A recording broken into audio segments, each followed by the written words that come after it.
Hello everyone and welcome to my round 3 highlights of the RTA Virtual Motorsport Scholarship series.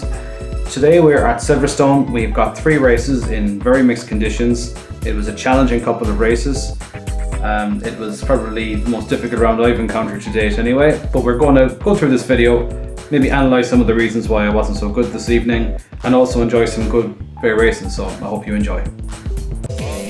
So we're at the start of race 1, we're just getting ready to go. We have qualified in P10, it is chucking it down with rain, and we've got Conor Amelia in front of us and Darragh O'Connor just behind us as we get off the grid. So an okay start, we're approaching the first corner, the track is waterlogged, qualifying was relatively dry, so it's a trip into the unknown for absolutely everybody as we head into turn 1. Conor Amelia is all over us at the back, we have a nice little gap in front of us, we're going to try and maintain that gap going into turn 1, just to see what we can do, what space we can take avail of. There's a load of free space on the inside here, a lot of drivers going very deep, and we're in a sort of prime position here to take advantage of the tow, the slipstream and everything else around us. So we're just sitting in behind Peter McCann coming down the back straight. Conor Amelia is all over us as well, and the pack is starting to duck and dive, and in these opening laps you actually, my own opinion is, you sometimes in a dry race you don't necessarily want to be too close to the front, but you don't want the front pack to get away either, so that's always the challenge when driving the V's. Peter goes a little bit wide as we go around the inside. Peter's still alongside us as we see a lot of cars going side by side into that last corner. Can we take a few positions? And a couple of cars, unfortunately, Sean and Darragh got involved in a little incident. Connor's going around our outside as well, and we're going to be crossing the line at the end of lap 1 in position 5.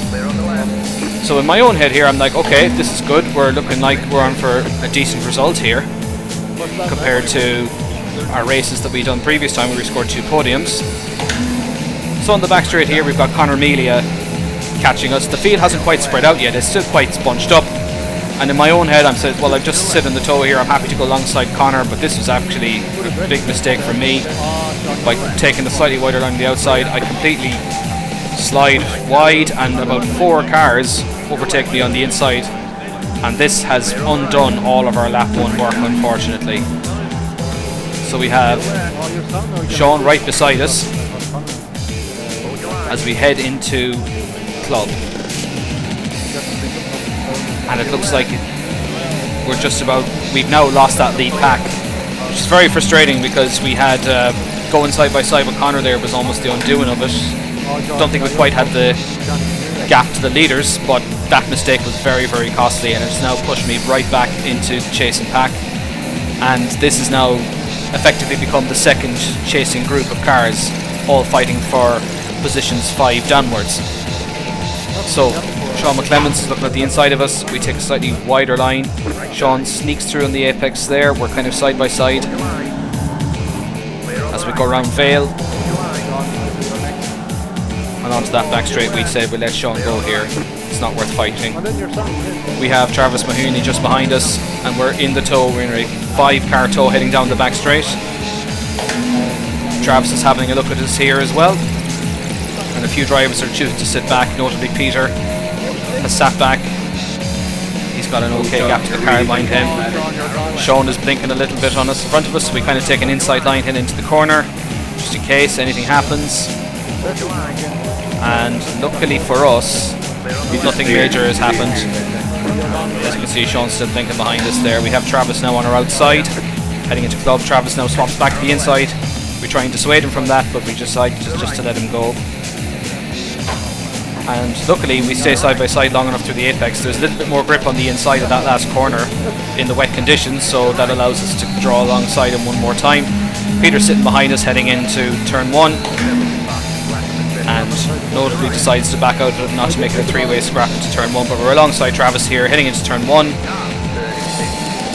and both of us are going bravado. We take a slight breather just to leave enough room for Travis as it gets very, very tight into turn 1. There's another gap now forming in front of us, and Peter's about to remind us of that fact as the two of us are scrapping away here into turn 1.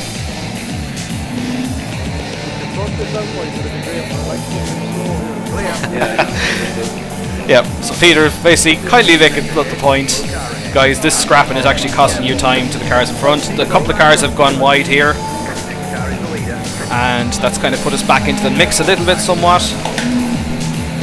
We're in Travis's slipstream. We have Jan just behind us here as well. Peter going on our outside. We're now 3 wide going into Stowe, and we'll see how that works out. We're taking the middle line, which may not be the best line, unfortunately. Travis gives us a little bit of an elbow, and we've lost a couple of places there to Jan and to Peter as a result of that, but there's still a gap coming on the inside, and we decided just to take the 1 or 2 chances we took this race. So we dive right back up the inside here. We go late, come off the brakes just at the right time. Jan is alongside us, and unfortunately I get caught. My heroics then get me caught on the curb of death, and then there's a couple of drivers then unfortunately.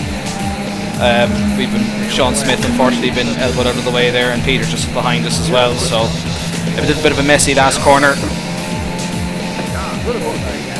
In general, this race was quite poor in terms of the way I was positioning the car. When I was looking back through the long edit, the car was always in the wrong place at the wrong time, but that's part of racing, I guess. Peter's going around our outside now again.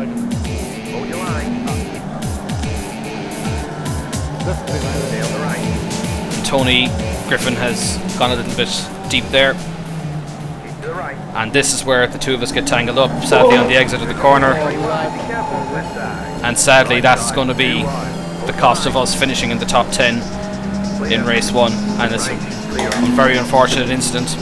We were side by side going into the corner, a little bit of a race incident. Tony was on the outside, I was on the inside, I was more ahead, but it was just one of those things, unfortunately.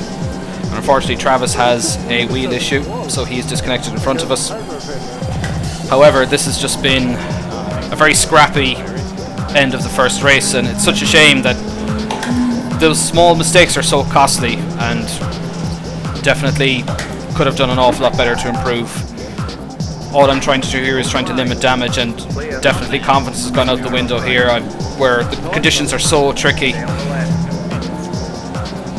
It's the same for everybody.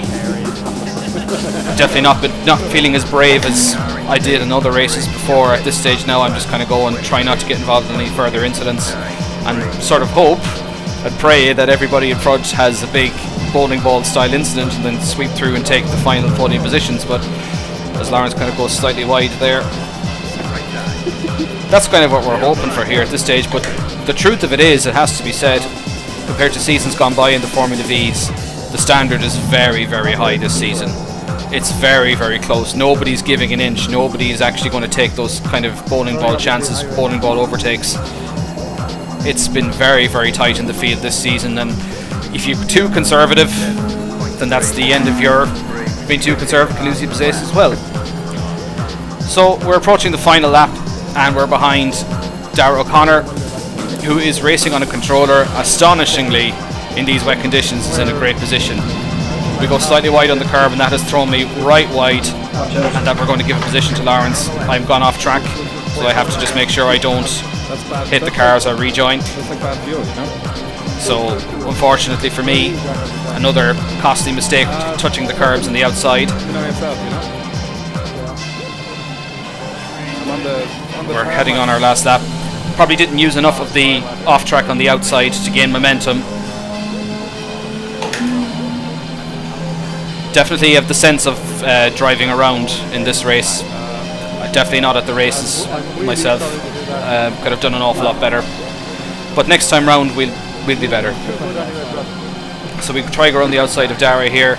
Again, didn't quite work out, and we have lost another place. Again, to Sean McGoldrick, and now we're looking to see can we retake that position going into the final corner. We're looking to see if there's a bit of contact. There's a little bit of a check-up from cars going into the last corner, and that little bit of contact has given us the place back that we just lost from Sean. So a very lonely P12. But that said, even finishing P12, that should still be an okay position to start from race 2. So we're hoping, even from there, if you finish in and around the top 10, you should still be able to a chance to get some good points. But again, an awful lot of rookie mistakes that I was making there. So we're about to start race 2, and the most unusual of things happens here as I go to second gear. The car got stuck in neutral, and I lost a couple of places. And what I really didn't understand about that was I have automatic clutch, and sometimes I will press the button clutch, but when I look back at the footage, I didn't actually trigger the auto clutch at that time, or I didn't press the button clutch, sorry. So unfortunately, that's really what cost us everything here, because the lead group are just going to start pulling away from us. We've made back the positions that we just lost at the start through a bit of contact.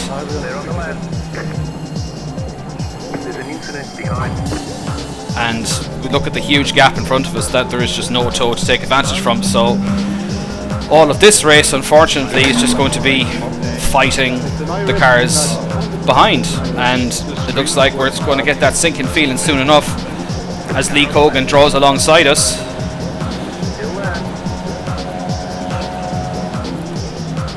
We dive back into Stowe. Lee, fair play to him, an amazing manoeuvre there, hanging all the way around the outside, and he has met that stick. We have Dara Connor just behind us again, looking to take advantage. We go a little bit deep into the outside, into the Vale, but into Club. Just very, very tight racing, and you're just fighting over little scraps of tarmac, and it's just costing us every couple of seconds. And sadly for us, it's another poor first lap. We're in P12 here on our third lap, and we're looking to try and make as much ground as possible to the cars in front. Hopefully that bit of checking up, but unfortunately we make our next error of the race. We just touched that white line, and the shock and exclamation on my face has cost me very, very dearly. So we've lost a grand total of 4 or 5 places out of that, and we are well down the field. We are down in P16 and about to go down to P17 and 18 here. Unfortunately for us, it's just been going from bad to worse. Those mistakes will cost you the guts of 8 or 9 places, and particularly in the wet conditions in the V. That's how tight the field is this season. One small mistake can put you all the way to the back, and now we are in a fight with Travis up our inside. We keep to the right hand side. Travis is still there. We let Paul go here. We're kind of 3 wide here. I'm trying to avoid an accident, so I go wide. Paul just sort of stands on the brakes on us in the last corner, and that catches me and unfortunately Dara Halley out as well. So Travis has gone round with both of us. So what we're kind of hoping now is that maybe Travis can, with his pace and speed, might be able to close up to the gap in front. But no, we're still fighting for position, and we're running wide again at turn 1. We are now in a 4-car scrap, fighting for turn 1.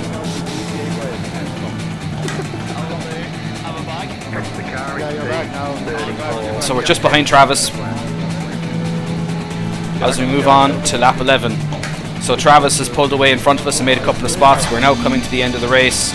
We have Dara Halley behind us, or Harvey Dara behind us, and sadly it's a very lowly P19 in this race, and has been an absolute disaster. Coming into race 3 then, we're going to try and make a couple of positions. There's 20 minutes, anything can happen. We have to regroup and get focused for the next race. We're not thinking about what happened last time out.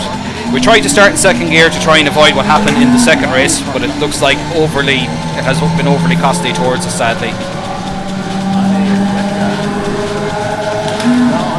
Going into turn 1, we see that Dylan McClements is kind of hanging around our position, so the strategy in this race, Dylan is an amazing driver, particularly in the wet, in the V's. So I think what we're going to try and do is, once Dylan kind of clears this pack in front of us, we should be able to hopefully try and follow him through. And if we're lucky enough, we might be able to use the toe to help us drag us along through the field. So at the moment, much like myself, Dylan's just in front of me here, and he's just trying to figure out his way through the pack on this very tentative first lap. The standard of driving here is very, very clean, it has to be said, on lap 1. Very few lap 1 incidents have been occurring of late, and that just goes to show the quality of the drivers in this championship. It's been probably going to be the hardest season ever in the V's, particularly with the prize and offer of a real life drive at Mondello Park, and I'm sure a lot of scholarship drivers would absolutely love that opportunity, including myself. But we have to cut the mustard in this sim series to be able to be shown that we're worthy of it, and everybody wants the results. Certainly a stark contrast, shift in approach to the way a lot of the drivers have taken it now. A lot of the drivers are trying not to get involved in accidents where they can. So we've got Paul just behind us here again, and there's a little bit of side-by-side action going on between Diarmuid and Dylan. Diarmuid goes a little bit wide and we take that position. So now in this situation we're just going to follow Dylan all the way around. As we can see, the field is actually bunching up a little bit in front, which is good news for us. We are still only in 20th place and we're still fighting for the small points. However, there's still a lot of chances to happen, particularly when you get cars 4 or 5 wide. There's always that chance something can go on. So we have Paul once again up our inside trying to make that position and fighting hard again. Coming onto the back straight. Oh, and we have another little snap of oversteer, but luckily it didn't cost us so much this time. There's a big pile of cars heading down towards Stowe. The spray and conditions and fog are absolutely atrocious in this race. It's very even hard to see where you're going. And look at this, we simply cannot see the wall of spray in front of us heading into Stowe. And there's been a bit of contact in front. We're just trying to peel our way through that as the cars are regrouping. Paul has just touched us on the outside, and myself and Dylan and Lee are now fighting for position. So we're going to try and take advantage of that, stick up our inside of Lee. Lee has left us the room kindly. He's now going to go straight. We're going to try and keep it tight. We touch the brakes just to go to the inside, beyond the inside line, and we have overtaken Lee, taking advantage of that. Dylan has lost a place to us and all that. However, again, our strategy is if Dylan can get ahead of us, and you can use that tow to help pull us forward. So we're hoping here now we can try and shake off Lee in these couple of corners and make him no longer be a factor, but he's still fighting with everything he's got. He is not letting this go as we run up towards turn 1 once more.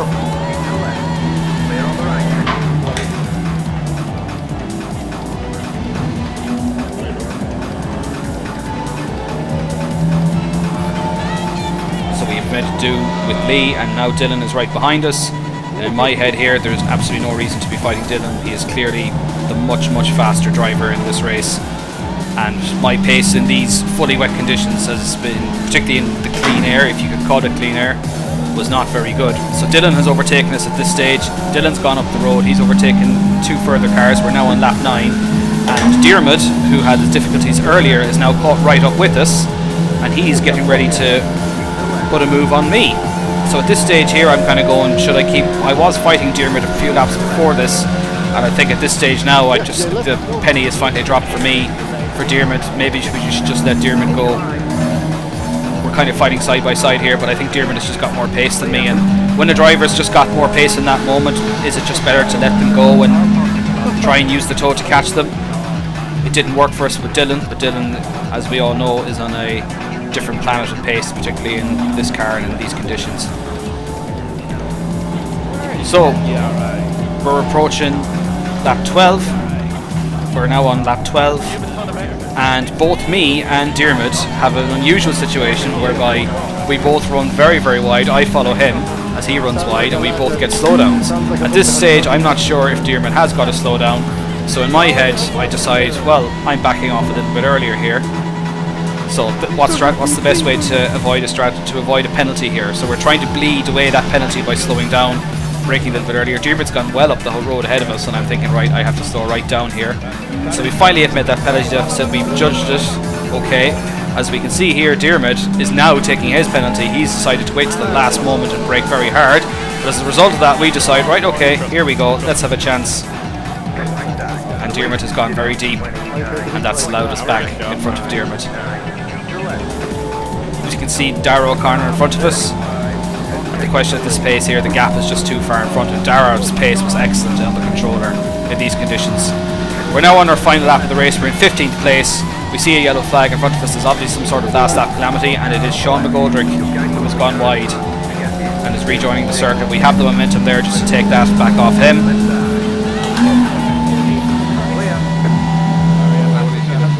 And we make the move stick just to come home in a very lowly P14. We made a few places from the start at least. However, it was just a race of attrition and a race of patience, and the pace wasn't particularly strong. We see how far Dylan got into the top 10, just shows how much pace he has. It's been an amazing drive from him. And congratulations to the race winners. Brandon McCaughan once again, another race win. A very lowly and a very disappointing series of rounds here for me at Silverstone. However, there are a long way to go. There is a drop round involved in the championship. Hopefully this will be the drop round. Definitely need to improve conditions in the wet, and definitely need to work on my pace a lot more. So I hope you've enjoyed watching this. If you have any tips or advice for me, I'm all ears. So it's been great racing with some of you who will be watching this video, and I'm looking forward to the next one, and we'll see you again soon. Look at 3 top 5. Yeah. I